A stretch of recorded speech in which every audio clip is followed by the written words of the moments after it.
जय हिंद साथियों। आज बात होगी एलडीसी की एग्जाम में तुक्के कैसे लगाएं और मैं ये बात भी बताऊंगा कि 12 तारीख की तुलना में 19 तारीख को होने वाली परीक्षा में परीक्षार्थी क्यों फायदे में रहेंगे और उन्हें किन बातों का ध्यान रखना है। सबसे पहले तुक्के क्यों लगाएं, तो आपको पता होना चाहिए एलडीसी की एग्जाम में माइनस मार्किंग नहीं है, यानी आपको पूरे के पूरे 150 क्वेश्चन हल करने हैं। अब हर कैंडिडेट को 150 क्वेश्चन आवे ऐसा तो जरूरी है नहीं, लेकिन हल सारे 150 ही करने हैं, तो जाहिर है हमें तुक्के भी लगाने पड़ेंगे। और तुक्के लगाने में विशेष सावधानी क्यों रखनी पड़ेगी, क्योंकि आपको 48 सेकेंड में एक क्वेश्चन हल करना है।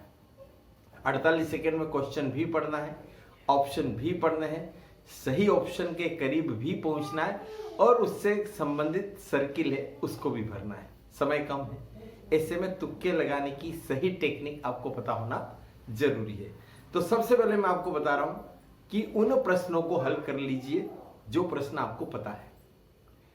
अब आखिरी में कंडीशन क्या आती है, आपके सामने कुछ ऐसे क्वेश्चंस आते हैं जिसके बारे में दो ऑप्शन के बीच आपको कंफ्यूजन होता है कि इन दो में से कोई एक सही है, पर कौन सा है उसके बारे में कंफ्यूजन। ऑलमोस्ट कैंडिडेट्स की यही प्रॉब्लम होती है। यहां पर मैं बता रहा हूं, जब कंफ्यूजन की स्थिति आती है उस समय जो मन की आवाज होती है, यहां से जो आवाज निकलती है वह ऑप्शन सही होता है। लेकिन कई बार क्या होते हैं, हम घबराहट में या थोड़ी सी डेढ़ होशियारी करने के चक्कर में पहली बार जो मन से आवाज आती है उसको अनसुना करते हैं, लगता है हाँ ये सही है, और बाद में पता नहीं हम किस कैलकुलेशन में पड़ जाते हैं, फिर किसी नए ऑप्शन की ओर, दूसरे ऑप्शन की ओर जाते हैं। तो याद रखिए, जब आपको दो ऑप्शन में कंफ्यूजन हो तो जिस ऑप्शन के लिए आपकी मन की आवाज आ रही है यार ये सही होनी चाहिए, और पहली बार में जो आवाज आती है वह ऑलमोस्ट सही होता है। कुछ ऐसे भी होंगे ऑप्शन जिसके बारे में आपको किसी भी तरह का कोई आइडिया नहीं है, लेकिन करने तो वो भी है। तो उन ऑप्शन में आपको देख लीजिए कि यदि अगर आपके पास चार ऑप्शन में से यह ऑप्शन हो कि उपरोक्त सभी सही है, तो याद रखिए सामान्य तौर पर उपरोक्त सभी सही है वाला ऑप्शन सही होता है। अब यहां पर भी स्टूडेंट कैसे कंफ्यूज होते हैं, मैं आपको एक बात बता रहा हूं।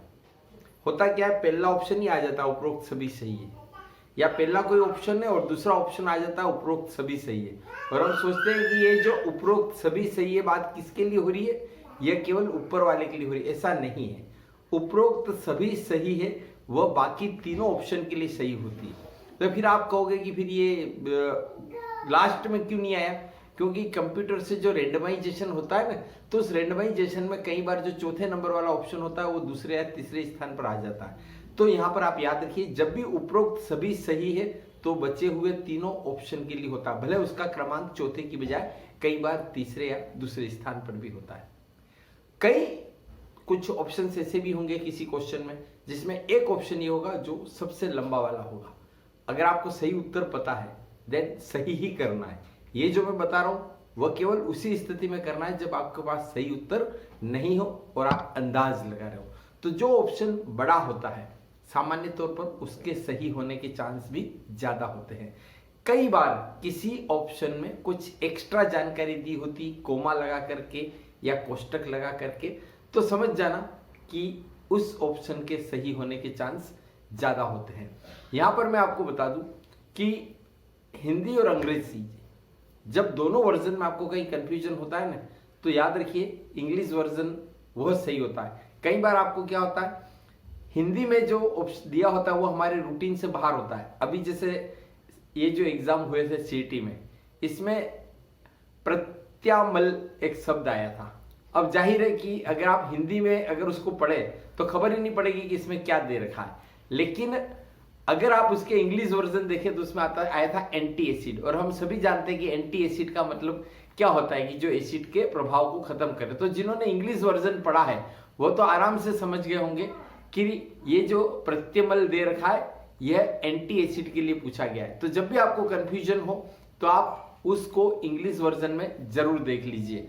यहां पर मैं आपको एक सलाह और दूंगा, जब भी आप प्रश्न को पढ़े तो यहां पर ये जरूर ध्यान रखिए उपरोक्त में से या निम्न में से कौन सा सही नहीं है, तो नहीं है या निम्न में से कौन सा कथन असत्य है, इस प्रकार के प्रश्न को ध्यान से पढ़कर करें। प्रश्न को, पेपर को हल करते समय जरा भी घबराए नहीं, घबराहट को अपने ऊपर हावी नहीं होने दें, क्योंकि कई बार क्या होता है, आपको आ सब रहा होता है, अच्छे से अच्छा स्टूडेंट, अच्छे से अच्छा कैंडिडेट जब पेपर हल करके बाहर आता है ना, तब भी उसको लगता है कि यार ये 5-7 क्वेश्चन तो ऐसे हैं जो मुझे आते थे, लेकिन मैं प्रेशर में आ गया, मैं कंफ्यूज हो गया, मैं अफरा तफरी में आते हुए भी उनको गलत कराया। और याद रखिए, ऑलमोस्ट मामलों में यही प्रश्न निर्णायक साबित होते हैं। और आप तो जानते हैं यहाँ पर आपके क्वालिफाइंग मार्क्स भी है, जनरल कैटेगरी और ओबीसी के लिए 45% और एसटी एससी और दिव्यांगों के लिए 40%। तो आपको तुक्के भी लगाने हैं, क्योंकि माइनस मार्किंग नहीं, लेकिन हर कदम फूक फूक के रखना है, स्पीड विद एक्यूरेसी को ध्यान में रखना है। तो परीक्षा में आप बिल्कुल सावधानी बनाए रखिए, कॉन्फिडेंस बनाए रखिए। और आखिरी में, लास्ट में 25, 30, 40 क्वेश्चन ऐसे होंगे जिनके बारे में आपको कोई आइडिया नहीं लगेगा, जहां पर आपके पास किसी भी तरह का कोई न तो अंदाज है, ना कोई जो मैंने अभी बताया है कि बड़ा वाला ऑप्शन है या उपरोक्त सभी सही है, ऐसा कोई विकल्प नहीं है आपके पास। आप किसी भी तरह से उस उत्तर तक नहीं पहुंच पा रहे हैं, तो ऐसे जो भी 25, 30, 35, 40 जितने भी क्वेश्चन हैं आप छांट लीजिए और उन सब में याद रखिए, या तो बी ऑप्शन भरिए या उन सभी में सी ऑप्शन भरिए। एक जो एग्जाम पर जो रिसर्च हुई है एग्जाम के ऑप्शंस पर, तो ऐसा माना जाता है कि 60% जो फोकस होता है वो इस तरह के मामलों में या तो बी पर होता है या सी पर होता है। तो आपको ये रिस्क लेना ही लेना है, क्योंकि आपको एक भी खाली नहीं छोड़ना है। यहां पर मैं फिर से बता रहा हूं, यह गलती कदापि मत करिएगा कि आधों में बी भर दिया और आधों में सी भर दिया। आपने जो फाइनली जो चुने हैं कि ये क्वेश्चन किसी भी तरह से मुझे मैं हल नहीं कर पा रहा हूं, मैं किसी भी तरह से इनके अंदाज तक नहीं पहुंच पा रहा हूं और ये मेरे लिए बिल्कुल ब्लाइंड क्वेश्चन है, तो उन सभी में या तो बी ऑप्शन भरिएगा या फिर सी, और डेफिनेट वो दिन आपका होगा। तो मेरा ये अब तक का एक्सपीरियंस है कि काफी हद तक वो सही निकलते हैं। आपको एलडीसी की एग्जाम के लिए हार्दिक बधाई देने से पहले एक पॉइंट और बता रहा हूं कि जो मैंने शुरू में कहा था कि 12 तारीख को पहले चरण की परीक्षा है कुछ कैंडिडेट्स की, और बाकी कैंडिडेट्स की 19 तारीख को एग्जाम है। तो पेपर बनाने वाली टीम एक ही होती है, ऐसा नहीं होगा कि 12 तारीख का पेपर बनाने के लिए अलग टीम बुलाई जाएगी और 19 तारीख के पेपर के लिए अलग टीम। और जब एक ही टीम पेपर बनाती, साइकोलॉजिकल फैक्ट है, पेपर बनाते समय उनका ब्रेन एक विशेष दिशा में चलता है। तो जैसा पेपर 12 तारीख को आएंगे, सेम उसी पैटर्न पर उन्हीं प्रश्न से मिलते जुलते उन्हीं टॉपिक के दायरे में 19 तारीख का पेपर भी होगा। तो 19 तारीख वाले कैंडिडेट को मैं यही सलाह दूंगा कि आप 12 तारीख वाले पेपर को बहुत अच्छे से स्टडी कर लीजिए। आपके पास पूरे एक सप्ताह का समय रहेगा, एक एक क्वेश्चन का एनालिसिस कर लीजिए कि ये क्वेश्चन आया है तो इससे मिलता जुलता क्वेश्चन पेपर सेटर है, वही बंदा है, वो इसी से मिलता जुलता अगला क्वेश्चन क्या दे सकता है। देन डेफिनेट आप बहुत ज्यादा फायदे में रहेंगे। और 2 अलग अलग चरण में एक ही परीक्षा है, नॉर्मलाइजेशन भी होगा। आपको थोड़ी सी सावधानी रखेंगे तो आपका सिलेक्शन बहुत आसानी से हो जाएगा। शुभकामनाएं, धन्यवाद, जय हिंद।